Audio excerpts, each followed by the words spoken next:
ఒక దేశం ఎంత అభివృద్ధి చెందిందని మనం ఎలా చెప్తాం ఎప్పుడైతే ఆ దేశంలోని మహిళలు చిన్నారులు ప్రతి ఒక్కరు సురక్షితంగా ఉన్నారు అనే విషయం తెలిసినప్పుడు. కానీ నేడు మనం చూస్తున్న ఈ ఘటనలు మనసును కలిచివేస్తున్నాయి. 13 ఏళ్ల చిన్నారి అసలు ఇంకా జీవితాన్ని కూడా అర్థం చేసుకునే వయసే రాలేదు ఆ పాపకి, కానీ ఆమె జీవితాన్ని అప్పుడే చీకట్లోకి నెట్టేశారు. ఈ కేసు కేవలం రాజస్థాన్కే పరిమితమైంది కాదు, దేశవ్యాప్తంగా ఆగ్రహాన్ని రగిలించింది. ఒకటి కాదు, ఇద్దరు కాదు, పలువురుపై ఆరోపణలు, హోటళ్ల పేర్లు, అరెస్టులు, ప్రభుత్వం బుల్డోజర్ చర్యలు, స్పెషల్ ఇన్వెస్టిగేషన్ టీం. అసలు ఈ కేసులో ఏం జరిగిందంటే, రాజస్థాన్లోని శ్రీ గంగానగర్ జిల్లాలో జరిగిన ఈ ఘటన ప్రస్తుతం దేశవ్యాప్తంగా చర్చనీయాంశంగా మారింది. పోలీసుల దర్యాప్తు ప్రకారం ఇంటి నుంచి కనిపించకుండా పోయిన 13 ఏళ్ల బాలికను ఒక ఈ రిక్షా డ్రైవర్ మరికొందరికి అప్పగించాడని ఆరోపణలున్నాయి. అనంతరం పలువురు వ్యక్తులు ఆమెపై పలుసార్లు రేప్ చేశారని కేసు నమోదైంది. ఈ కేసులో ఇప్పటి వరకు పలువురు నిందితులను పోలీసులు అరెస్ట్ చేశారు. మరికొందరి కోసం ఇంకా వెతుకుతూ ఉన్నారు. హోటల్ యజమానులు, మేనేజర్లపై కూడా కేసు ఫైల్ అయింది. ఈ ఇష్యూతో సంబంధం ఉందని అనుమానిస్తున్న కొన్ని హోటళ్లపై కూడా అధికారులు హోటళ్లపై కూల్చివేత చర్యలు చేపట్టారు. కేసు తీవ్రత దృష్ట్యా స్పెషల్ ఇన్వెస్టిగేషన్ టీంను ఏర్పాటు చేసి దర్యాప్తు కొనసాగిస్తున్నారు. అయితే ఈ ఆరోపణలపై తుది నిర్ణయం మాత్రం కోర్టుకే వదిలేశారు. ఒక్కసారి మీరే ఆలోచించండి, 13 ఏళ్ల చిన్నారంటే మన ఇంట్లో చెల్లె కావచ్చు, కూతురు కావచ్చు, బంధువు కావచ్చు, మన ఇంటి పక్కన అమ్మాయి కావచ్చు.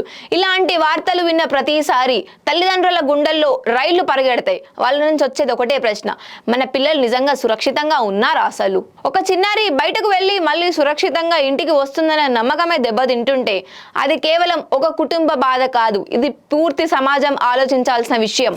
ఈ కేసు వెలుగులోకి వచ్చిన వెంటనే పోలీసులు దర్యాప్తు వేగవంతం చేశారు. అనుమానితులను అదుపులోకి తీసుకున్నారు, హోటళ్లపై చర్యలు తీసుకున్నారు. కానీ ప్రజలు అడుగుతున్న ప్రశ్న ఒక్కటే, నేరం జరిగిన తర్వాత చర్యలు తీసుకోవడం సరిపోతుందా, లేక ఇలాంటి నేరాలు జరగకుండా ముందుగానే బలమైన వ్యవస్థ ఉండాలా అనేది ప్రజల ప్రశ్న. ఇదే సమయంలో మరో రాష్ట్రంలో కాళీమాత ఆలయం ముందే తనని హరాస్ చేస్తున్నారని 5గురిని చంపేసిన మహిళ, ఆ కేసులో కూడా పోలీసులు దర్యాప్తు కొనసాగిస్తున్నారు. మరో ఘటనలో తనపై అత్యాచారం చేసిన దుర్మార్గుడిని జైలు నుంచి బెయిల్ ఇప్పించి మరి బయటికి తీసుకొచ్చారని అక్కడనే చంపేసినట్లు తెలుస్తుంది. అయితే రేప్ చేసింది తనని, రాష్ట్రాన్ని కాదు కదా అని చెప్పేసి అతన్ని హత్య చేసింది.